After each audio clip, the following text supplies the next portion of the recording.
Please explain Luke 11:33 through 36. I love these questions because they just get us right into the biblical text, don't they? I believe that Jesus makes 4 points in this particular section. If you were just to pull this section out and just begin to read it, some of it you would understand and some of it may be somewhat confusing. He begins with what I refer to as a common practice of that time. No man, when he lighteth a candle, putteth it in a secret place or under a bushel, but on a candlestick, that he which cometh in may what? May see the light. Isn't that just common practice? Kathleen, she loves when Bed Bath & Beyond have a sale on candles. $10 candles, Vic, cheap.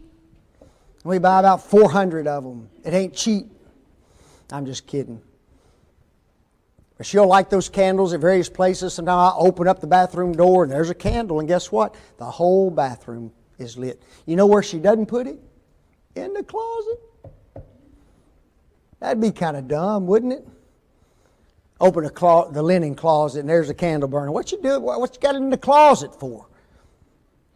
See, Jesus just talks about a common practice, doesn't he? When an individual lights a candle, he puts it on a candlestick, he says. Now the next verse is interesting because it's almost as if he changes his thoughts somewhat, and he does. But he talks about what I refer to core knowledge of the day. Notice what he says. The light of the body is what? Is the eye. And then he says this, if thine eye be single, thy whole body also shall be full of light. But if thine eye be darkness, thy body also shall be full of darkness. It's interesting that those individuals do some basic things about biology that we know, isn't it? The only organ in the entire body that needs light in order to function properly is the eye. Isn't that what Jesus said? The light of the body is what? The eye. We'll come back to it more in a minute. He then gives a certain warning. And listen to what he says. Take heed, therefore, that the light which is in thee be not darkness. Uh-oh. Jesus has just now made a switch from one point of reference to another. And then he makes this statement, the crowning end. If the whole body be full of light and no part dark, then the whole body is full of light. Now notice how he makes the comparison. As when, what? The bright, shining light of a candle giveth thee light. He goes right back to the very first verse, doesn't he? Let's talk about those 4 verses real quickly. The common practice. We've already mentioned it. When a person lit a candle, where did he put it? He didn't put it in an obscure place. He didn't hide it under a bushel. Oh no. You see, the purpose of a candle is what? To give light. So he puts it on a candlestick so that everybody can benefit from that light. He then changes the subject just a little bit to that core knowledge. The only organ of the body needing light is the eye. When the eye is properly focused, when there is plenty of light, then guess what? The whole body is full of light, is it not? In other words, what he's saying is this. The whole body can react properly to exactly what the light sees. Which would you rather walk into? A lighted room or a dark room? When you walk into a lighted room, you can see everything. You're not scared of tripping over something. You're not scared of going the wrong way.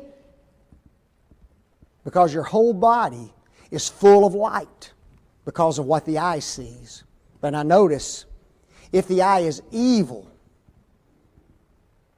if the eye is full of darkness, then guess what?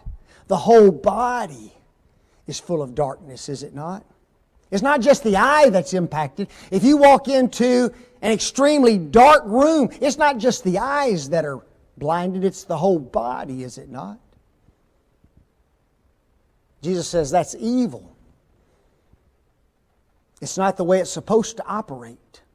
Now, how can our eye be evil? The light may not be very good. It could be that our eye doesn't focus the way it ought to focus. It could be that something is in the eye. Any of those things make our sight evil, make it improper, make it not good. Now Jesus changes the subject and enters into the spiritual realm, and He says this, Christians, you better take care. The reason that you are here, the reason that you are living is what? So that your lives are lights. Our lives are supposed to be candles on a candlestick. And that cannot be done if we are hindered by darkness. And there's a lot of things that can darken our light, aren't there? Sin, secularism, selfishness, materialism, and on the list goes of things that darken our light. And Jesus says, you better beware of those things. He makes the crowning in the last verse. If we remove the darkness, if we focus the light, if you and I truly put those spiritual things in our lives, then our lives will manifest that light. And will be just like that bright candle put on a candlestick and gives light unto all that are in the house. Folks, Jesus is saying this. Children of God are to be lights in the world. Do not let the darkness hinder your light. Be like a candlestick. Not under a bushel, not in a secret place. But you shine just as bright and brilliantly as you possibly can in this dark world.